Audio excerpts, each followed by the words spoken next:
Welcome to another episode of Attention. I'm Coach T. And this your boy Jordyn. And today on Attention we have a special guest by the name of Jordyn Robinson. She's 23. She's a child development major at Jacksonville State University, and she's 23. And she's an owner of MONET'S plates.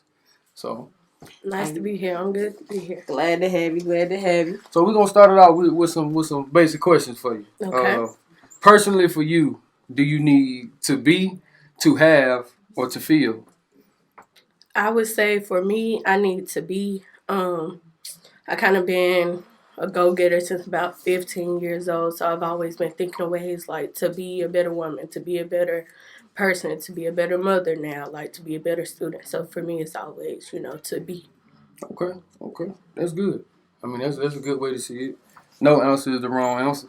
What made you choose college over going to a trade school or straight into the workforce? Well, I wasn't as skilled in most of like the trades, so I feel like college for me was the better option. Plus, growing up, I was raised by my grandma and my mom, and seeing how like they wanted to go to college, and even my mom like she tried, but being a single mom is hard. So trying to do that, I feel like for them, I owe it to them to go ahead and get this degree, and make sure that we all good. Okay. Why did you choose Jacksonville State?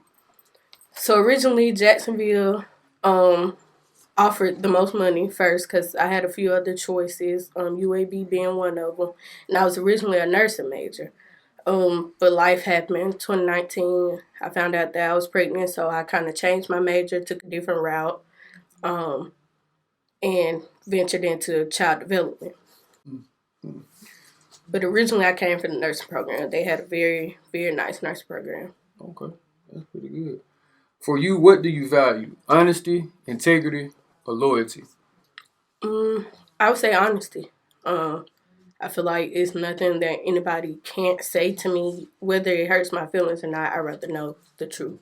So, did you have a mentor, or was there anybody that was influential in your life? The most influential person in my life is my grandma. Like I said, she helped my mom raise me from the time that I was born. Still now, like she's still doing what she can to make sure that I'm straight, make sure that the whole family's straight. But my grandma is pretty much the rock of the family. So like seeing her, how hard she worked 2 jobs for years, about 20 years. She worked 2 jobs. She finally get to a point where she could like settle down and like really sit in her blessings. So definitely my grandma. Because you are majoring in child development, does what you're learning have an impact on how you raise your child? It does, definitely. I'm taking everything that I'm learning now and my personal experiences, my experiences in the classroom around different kids to, better myself as a parent because I am a first-time parent. I don't have all the answers, and my parents don't have all the answers, neither do my grandparents. So just kind of learning how children really develop what they need to develop. It's really helped me as a parent. Okay, what prompted you to start your catering business? So I really have a passion for cooking. I love cooking. It's just something that, I've been able to do for quite some time. I've just never like tapped into it a whole lot. But over the past year and a half, a lot of my friends come over and eat, and I do most of the meals and stuff for our girls' night or anything when we're hanging out and stuff, and they're like, why don't you, make some money doing this? And I'm like, yeah, I mean, that makes sense, but I always doubted myself, like, is my food going to be good enough? Like, then one day, had to talk with God, and, he was just like, do it. I got you. So I did. Was this something that you've been learning since you were a kid, or was this something you just picked up at a certain age? Or what was? So my mom wanted me in the kitchen when I was a kid. I was more so like, do my homework, let me know when it's ready type deal.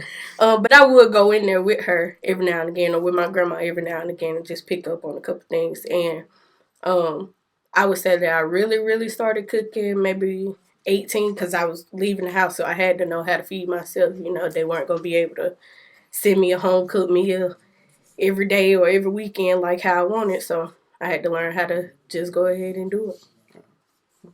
So, who was more influential for you? Would you say Martin Luther King, Malcolm X, or Obama? So I do have to do a lot more research on all 3 of these influential historical landmarks. Mm-hmm. But I would say Obama more so because I grew up more like during his works and everything that he was doing for us, and then like to see a black man in the office in the most powerful title in America, it means a lot as a black person, especially now that I have a son. Like I can go back and tell him like, hey, we had a black president and it was a man. Like you could do that too. They say it takes a village to raise a child. As a single mother, do you have a village, and how does your village help you raise your child? So I do have a village. I was very blessed to have people in my life that not only care about me but care about my son as well. So down to my friends and my family, they all help out. Whether it's like buying a pack of diapers or buying a pack of wipes or watching him while I go work or have to go and do something for us. Like my people have and his people have been very, very helpful. What is your motivation or driving force to keep pushing through to accomplish your goals? Well, one, because I want a certain lifestyle. Like, I want to be able to live comfortably. I want to be able to go home and not have too many worries on my plate. And then, two, like, I want my son to have a good life. Like, I want him to experience things that I haven't experienced as a kid, so that he can grow up and say, like, my mom did all of this for us to make sure that I was straight, to make sure that I lived a good life, and, make sure that he's good in the long run. As a mother, do you feel like you play both roles? Do you feel like you play mother and father, or more of just mother? At times, I play both roles, but that's where my village comes in, and I have to realize that I can't do it all. Right. Like I need the help, and the help is there, so why not take it?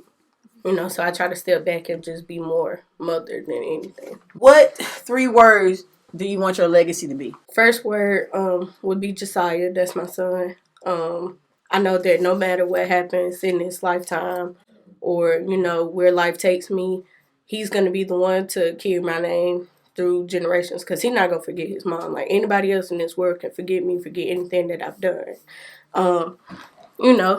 But my son, that's my legacy. He's going to be able to keep my name alive. Now, I would also say hard worker. I'm a very hard worker. I want people to know that I was a go-getter. Like, I wasn't just out here sitting on my behind, not making stuff happen. I'm making stuff happen for me, my family, my friends, my loved ones, everybody around me.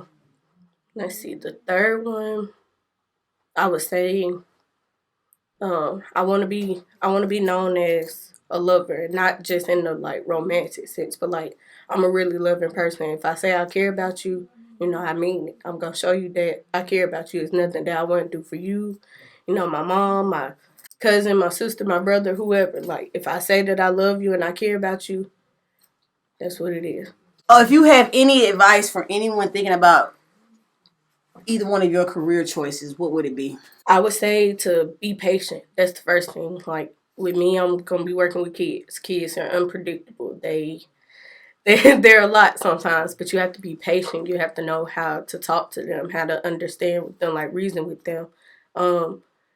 Really, what I've learned, like if you can make a kid laugh, you earn their trust just like that. Because it's hard for them to like really be comfortable with adults who especially come off like hard and stuff. Like I know I gotta be a discipliner, but I can also be playful and listen to you and talk to you and stuff.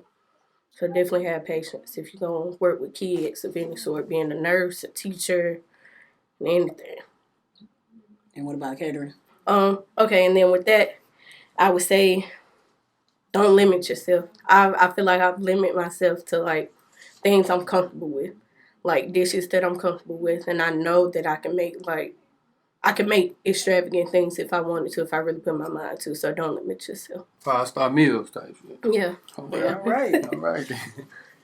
So, what do you feel needs to be brought to the world's attention?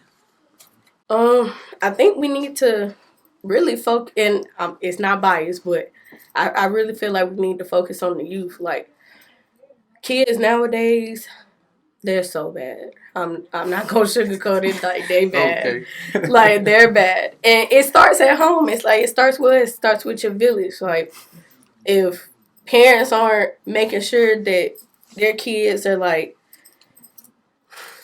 equipped with the right knowledge and things that they need in the world, you know, they're going to get out here and try to figure it out on their own.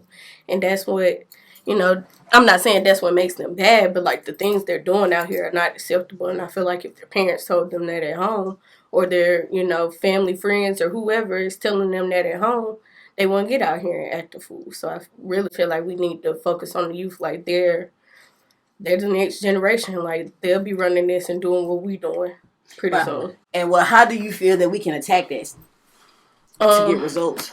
What's the resolution to it?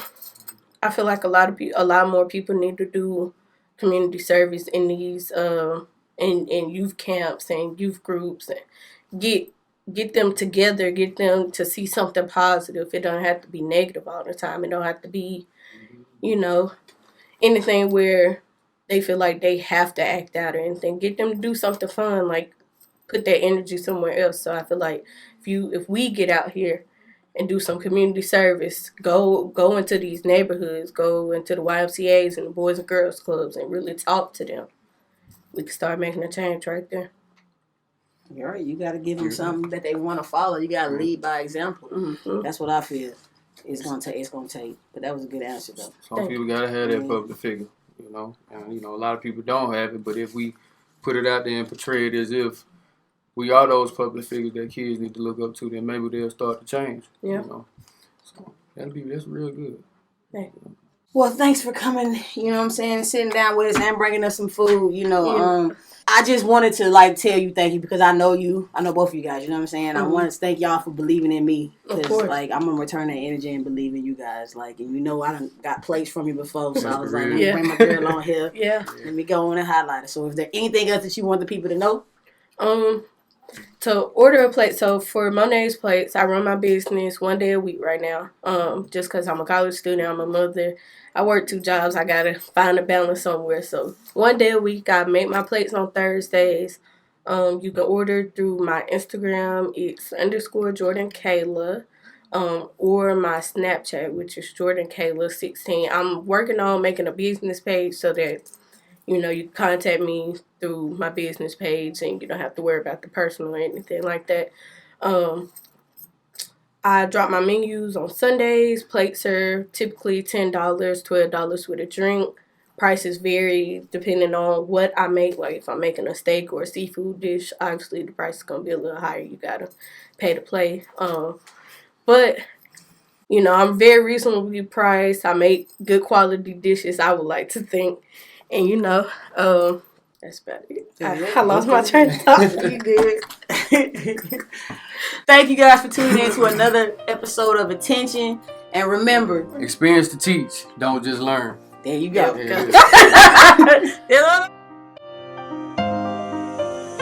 call it? Go get the bag.